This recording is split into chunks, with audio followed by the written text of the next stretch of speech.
होगा जब आप जिससे सबसे ज्यादा प्यार करते हो उसकी आत्मा किसी और की बॉडी में आ जाए? क्या तब आप उसे एक्सेप्ट कर पाओगे? मैं बात कर रही हूँ 2002 में रिलीज हुई एडिकेटेड फिल्म की, जो कि एक सस्पेंस थ्रिलर फिल्म है और 81% गूगल यूजर्स ने इस फिल्म को लाइक किया है। ये कहानी है दो भाइयों की, होजुन और डेजुन की, जो है तो सगे भाई पर दोनों का इंटरेस्ट बिल्कुल डिफरेंट। डेजुन जो कि छोटा है, उसे जहाँ कार रेसिंग में दिलचस्पी है, वहीं होजुन उसे आर्ट और गार्डनिंग में। पर इतना अलग होने के बावजूद वे दूसरे के बहुत ही पास है। होजुन ने शादी की है उससे जिससे वो प्यार करता था, यूनसू से, और अभी वे तीनों ही एक ही साथ एक ही घर में रहते हैं। यूनसू और होजुन के रिलेशन की बात करें तो इतने सालों के बावजूद भी वे एक दूसरे से बेहद प्यार करते हैं। वो आज भी एक दूसरे के लिए लव लेटर्स लिखते हैं। हम देखते हैं कि इन दिनों डेजुन और होजुन दोनों ही काफी बिजी हैं। होजुन की आर्ट एग्जीबिशन है और डेजुन ये कार रेसिंग में पार्टिसिपेट करने वाला है। हालांकि होजुन नहीं चाहता कि उसका भाई डेजुन कार रेसिंग में पार्टिसिपेट करे, क्योंकि वो उसको सेफ्टी के लिए काफी चिंतित है। वो मना भी करता है, पर डेजुन वो कहाँ मानने वाला था। उसके लिए तो कार्स वैसे ही जरूरी है जैसे कि ऑक्सीजन। कार रेसिंग उसका फैशन है और वो उसके बिना नहीं जी सकता। तो फाइनली होजुन भी मान जाता है और वो ये भी कहता है कि वो आएगा कार रेसिंग में उसे सपोर्ट करने। उस दिन होजुन बहुत ही लेट हो चुका था। उसे अपने काम में पता ही नहीं चला कि होजुन के रेस का समय हो चुका है। तो वो एक टैक्सी को हायर करता है और उसे फास्ट चलने को कहता है, पर इसी तेजी में वो टैक्सी एक लॉरी से टकरा जाती है और होजुन गंभीर रूप से घायल हो जाता है। ठीक उसी समय जब टैक्सी का एक्सीडेंट हुआ था, डेजुन की कार रेस में पलट जाती है और वो भी बुरी तरीके से घायल हो जाता है। दोनों भाइयों का एक ही दिन एक्सीडेंट होता है और दोनों ही कोमा में चले जाते हैं।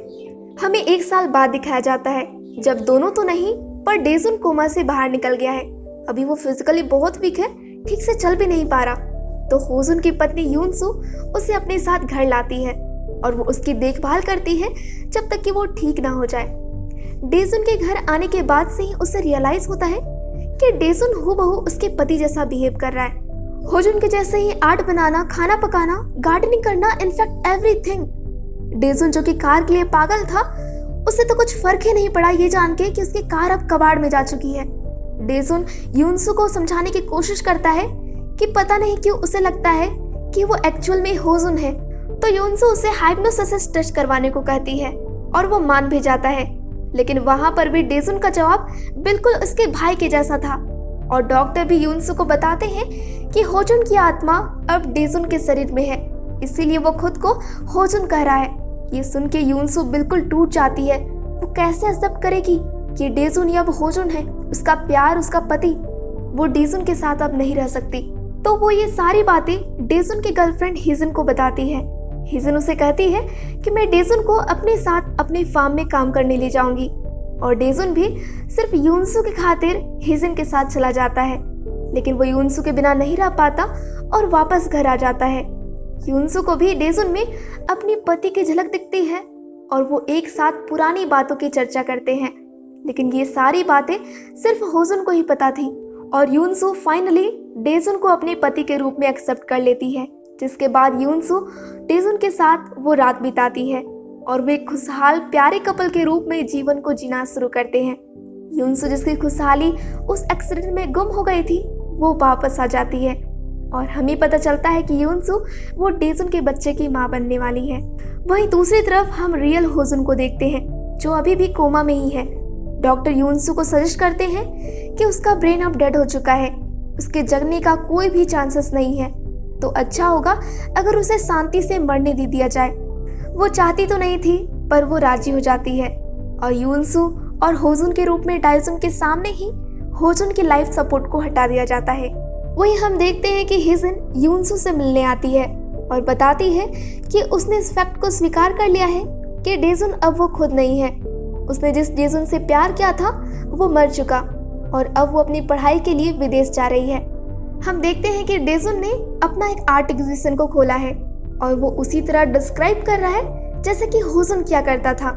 यूनसू को कुछ अच्छा नहीं लग रहा था, तो वो आराम करने घर आ जाती है। जब वो घर पे थी तो डेजुन के लिए एक पार्सल आता है। उस पार्सल को खोलने पर उसे एक नेकलेस मिलता है।